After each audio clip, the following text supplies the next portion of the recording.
RTP. Es el abogado Juan Carlos Quintana, constitucionalista. Vamos a hablar lo que ha ocurrido en estos últimos días, realmente, casi ya semana. El pronunciamiento de la Corte Nacional de Justicia ante la delegación de procesos a empresas privadas en el sistema energético, y de vuelta también la insistencia del gobierno por parte de la Secretaría Jurídica de que se especifiquen y se aclaren ciertos puntos enviados en el fallo de la Corte Constitucional. Bienvenido a la mañana en RTP. Muy amable, siempre es un gusto, un saludo para toda su audiencia. Quisiera iniciar por lo último. El primer pronunciamiento que hace oficial el doctor Herrería, como ya secretario jurídico de la presidencia, en el cual hace varias aclaraciones. Fue un documento de 20 páginas y le pide a la misma Corte que aclare, ¿no?, cómo sustancia o cómo espera que se especifique una normativa en la cual señala en una de sus partes sexualmente, donde el interés público, que ellos lo ponen como en conflicto y que es muy amplio, ya se encontraba en normativas anteriores establecido como ya un precepto que puede ser utilizado justamente en temas emergentes y en varios procesos. ¿Cuál es su análisis frente a lo que ha solicitado la Secretaría Jurídica de la Presidencia? Bueno, es una herramienta propia, diría yo, que más allá de tratar de aclarar más esta sentencia que realmente no cumple con los estándares de suficiencia en ese aspecto, es una herramienta para poder explicar al legislativo cómo debería ser la técnica que ellos pretenden, es decir, la Corte Constitucional pretende que se pueda establecer. Porque en esta sentencia, obviamente, en la sentencia de la Corte Constitucional adolece de muchas falencias, principalmente porque establece una prelación inexistente, es decir, la Corte Constitucional, apartándose de su propio criterio de una sentencia interpretativa del año 2012, ya estableció claramente la posibilidad de hacerlo. Ahora establece requisitos adicionales, es decir, que primero, según la sentencia, la última, dice que primero tiene que pasar al sector público y cuando el sector público no pueda, tiene que irse al sector privado. Entonces, esa prelación, esa condición que inexistente, que la norma constitucional no lo establece, yo creo que es una de las primeras razones que la Corte va a tener que explicar. ¿Por qué expulsa del ordenamiento jurídico y declara inconstitucional este numeral de la ley? Al no existir una norma expresa constitucional. En el segundo punto es importante establecer de que más allá de la prelación, la propia sentencia se contradice a sí misma, porque los sectores estratégicos existen por el interés público per se. El manejo de estos sectores estratégicos es de interés público y la Corte pide que la ley establezca un poco más todos y cada uno de los hechos excepcionales que debe cumplirse para que se dé este requisito, olvidándose que la propia Constitución no lo obliga.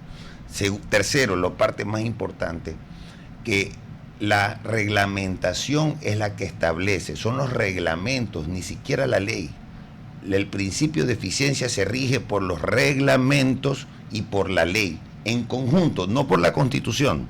Entonces, la Corte Constitucional ha dicho, no existe la reglamentación, el principio del Ejecutivo no puede emitir reglamentos, solo y únicamente la ley tiene que establecer cuáles son los casos excepcionales, invadiendo de manera flagrante el trabajo y la función del legislativo. Está prácticamente legislando en negativo, que no es una potestad funcional de la Corte, estableciendo claramente. Se entiende que todos los señores de la Corte Constitucional son doctos, preparados, conspicuos constitucionalistas y no ven ni siquiera a Colombia, a Perú, las sentencias de Corte Constitucional, ni se diga la Corte Interamericana y la Corte Europea. Aquí quiero hacer también no sé de su parte un análisis, porque tal vez la Corte lo que fijó, claro, puso la parte de interés público, pero tal vez lo que buscaba es que se especifique qué es una emergencia o en qué concepto se podría declarar que es una emergencia para poder delegar estas responsabilidades a la empresa privada. ¿Y por qué digo esto? Porque dentro del mismo documento que envía la Secretaría Jurídica de la Presidencia se ha hecho una interpretación demasiado rígida. Y a lo que iba en la anterior pregunta, por ejemplo, es que dice la Secretaría Jurídica que la Corte Constitucional considera un concepto de interés público como impreciso y generador de arbitrariedades cuando el derecho administrativo y constitucional reconoce desde hace décadas la existencia, legitimidad y necesidad de los conceptos jurídicos indefinidos, así como la existencia de facultades discrecionales. Aquí ha existido entonces una interpretación demasiado rígida para afectar directamente a algo en concreto, o ha existido una imprecisión también por el otro lado en el caso de que es unas observaciones que se han venido reiterando por parte del gobierno al enviar este tipo de proyectos. Más allá de ese tipo de interpretación que la Corte, en este caso que la Presidencia ha señalado, debo manifestar que es una interpretación más allá de rígida, creativa, para justificar su propia motivación e ideológica. Okay. Porque no se sustenta en el texto constitucional, no se sustenta en el precedente constitucional de la propia Corte Constitucional del Ecuador, y no se sustenta en los precedentes jurisprudenciales de la Corte Interamericana ni de la Corte Europea. Entonces, definitivamente que es ideológica completamente esa interpretación, que obviamente hábilmente, como todo juez lo utiliza, es para sustentar su propia argumentación, pero carece de la técnica constitucional adecuada. Es decir, que para poder motivar esta sentencia, ellos reconocen que el Estado, reconocen la excepcionalidad, sí, pero ¿cómo usted puede entender que la excepcionalidad está dada solo por los hechos, por la ley, y no por los hechos? La Corte, con todo respeto, se ha mal acostumbrado a entender la excepcionalidad en los casos en este caso de las solicitudes de la Presidencia para los estados de excepción. En ese sentido, en ese aspecto, han tratado esta ley, que la excepcionalidad es como cuando un presidente pide un estado de excepción, solicita un estado de excepción, que sea calificado, y no es así. En el tema de los sectores estratégicos, son servicios públicos, son cambiantes, son hechos que dependen de muchas variables, tanto ya sea de la situación geopolítica, la situación política interna, la economía, la sociedad y los cambios tecnológicos. Por lo tanto, la ley va a ser imposible que prevea temas excepcionales de esta manera, lo que vuelve, en este caso, irrazonable y completamente incongruente la sentencia, en su motivación principalmente, porque no puede la ley anticipar bajo ningún concepto, no es ni siquiera como técnica legislativa ni peor jurídica, todos y cada uno de los casos de temas excepcionales. Adelante, Astrid. Estoy anotando aquí lo que dice el doctor. Ahora ¿qué se esperaría de retorno? Ya ha enviado esto hacia la Corte Constitucional, en donde también, por ejemplo, se pide que se enumere con exactitud qué se busca y con detalle, aunque en el mismo documento dicen que no es necesario, y que también se indique si esto aplica para de alguna u otra forma, o afectaría de alguna u otra forma también a procesos de contratación con empresas en el tema eléctrico, en el tema energético, sobre todo en una emergencia como la que todavía no se ha declarado, ni tampoco estamos en un déficit de energía, pero un sistema y un sector que siempre es vulnerable. Bueno, o sea, tenemos el sistema de las concesiones hay que tener realmente un marco de creatividad para poder llegar a cumplir con las expectativas nacionales. No significa necesariamente que porque esta ley fue declarada inconstitucional no se pueda presentar un nuevo proyecto bajo los estándares que la Corte podría estar especificado, pero no necesariamente en la forma como lo dice la sentencia. Por eso creo que es importante esta solicitud que ha hecho el Ejecutivo de la aclaración, para que se pueda establecer el marco adecuado para utilizar una técnica legislativa para llegar a ese fin. Ahora, también se hablaba de una reforma a la misma ley de energía que el mismo gobierno la hizo. Entonces, si van a hacer una reforma y van a un poco más especificar en la normativa el tema de interés público, ¿no sería mejor esperarse a esa reforma o está bien el proceso que se haga de manera paralela? Está muy bien porque se necesita un criterio anticipado. Okay. No, la sentencia no lo dice todo, no establece todo, y el tiempo que requiere este tipo de situaciones es mejor que se le pregunte a la Corte, a ver, ¿cuál es tu posición real? Desarrolla tu idea, establece bien los parámetros, contéstame estas inquietudes técnicas, son inquietudes técnicas realmente, más no legales, en ese aspecto, para que el trabajo legislativo se acomode, se adecue y el Ecuador gane tiempo en la aprobación de una ley. Y quisiera consultarle, y saliéndome un poco de este fallo y tal vez de esta tensión que se tiene entre el gobierno y la Corte Constitucional, ¿qué análisis le merece ahora el presidente subrogante de la Corte Nacional de Justicia y también su alterno para esta Corte que está bastante cuestionada y que ha tenido pues tal vez incluso hasta varios desencuentros a la interna?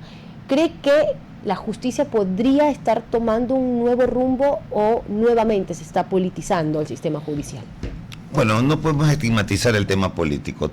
Todos los seres humanos somos políticos, definitivamente que sí. Ahora, de que la Corte Nacional, su composición se dé o obedezca a intereses o injerencias de sectores políticos, es lo peligroso. Creo que el filtro natural ante un escándalo de esta naturaleza que ha venido teniendo la judicatura es que el señor Swing, el doctor Swing, haya renunciado, y me parece lo correcto, lo propio, que el sistema comience a filtrar este tipo de personajes, de que dan un paso al costado efectivamente para que se sanee. Obviamente es importante tener en cuenta la trayectoria del doctor que está ahorita a cargo de la presidencia. Es una trayectoria interesante, no tiene objeciones, no ha sido cuestionado, de tal forma que la presidencia de la Corte pues no es un ente dictatorial, está sujeto a muchos controles del colegio, en este caso de la Corte. Entonces tenemos que aspirar a que esa designación que ha hecho la propia Corte, lo ha designado al presidente, sea la que el Ecuador necesita en este momento. Pero justamente esa candidatura de Marco Rodríguez habla de que él mantendrá la independencia de la justicia, algo que no debe haber sonado muy bien para Carondelet en sí. ¿Se va a enjuiciar a Godoy? ¿Rodríguez va a lograr hacerlo? Bueno, la verdad es que tanto de la presidencia de la Corte no depende, sino más bien de la Fiscalía, que inicie los procesos que tenga que iniciar, y con las evidencias fuertes, un caso sólido en caso de existir, lo puedan presentar, en este caso, ante la presidencia de la Corte, para que se inicie un procesamiento adecuado de existir los méritos. Bueno, yo le iba a consultar algo sobre el tema de la Corte Nacional de Justicia y sobre lo que ha ocurrido. Usted mencionó el tema del señor Swing, su renuncia, también está la renuncia de quien venía y era quien lo iba a preceder en el caso de salir como subrogante, el señor Swing. A diferencia de lo que se aplicaba hace muchos años atrás, en la época de Sócrates, en los cuales él decía que era mejor la verdad que las argumentaciones, incluso prefirió hasta morir tomando un té de cícuta con tal de que prevalezca la verdad, algo que no vamos a ver tal vez en nuestros políticos y quizás hasta incluso magistrados. ¿Cree que existe en estos momentos una autodepuración o tal vez un mea culpa en la Corte Nacional de Justicia con ahora esta elección que se ha dado? ¿Existe realmente esa apartidista? Y yo entendería, cuidado, que los magistrados pueden tener algún tipo de tendencia. El problema es cuando toman parte de esa tendencia para aplicarla justamente en el sistema judicial. ¿Hay algún tipo de autodepuración o mea culpa al interior de esta institución? Yo creo que sí, es el inicio, porque ya tuvimos pues estos vergonzosos hechos de jueces nacionales que fueron a declarar a la Asamblea, declarando abiertamente posiciones de injerencias o de favores a los grupos políticos, no solo una, varias veces, en casos importantes y en otros no, pero el tema es que el sistema permite que al ver cambios, no todas las personas tienen la misma calidad moral ni los mismos principios. Entonces tenemos que apostar, porque ya con los precedentes, ya el Ecuador de hoy no es el Ecuador de hace 10 años, no es el Ecuador de hace 15 años atrás. Entonces, más allá de eso, también la información circula más rápido, los escándalos se conocen mucho más rápido, es más difícil tapar el sol con un dedito, 2 deditos.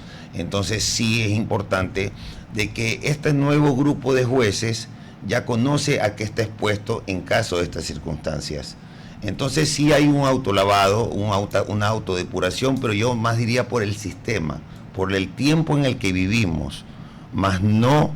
O sea, por la presión. Por la presión, por el tiempo, por el Ecuador, el momento político y histórico en el que nos encontramos, no es el mismo que antes. Acordémonos pues que tampoco vivimos en una dictadura, ni tampoco vivimos en una situación en donde no hay un contrapeso en la democracia que es igual de sano para que el sistema funcione de la mejor manera. Muchas gracias. Son 8:29 con 22 segundos. Vamos a un corte comercial. RTP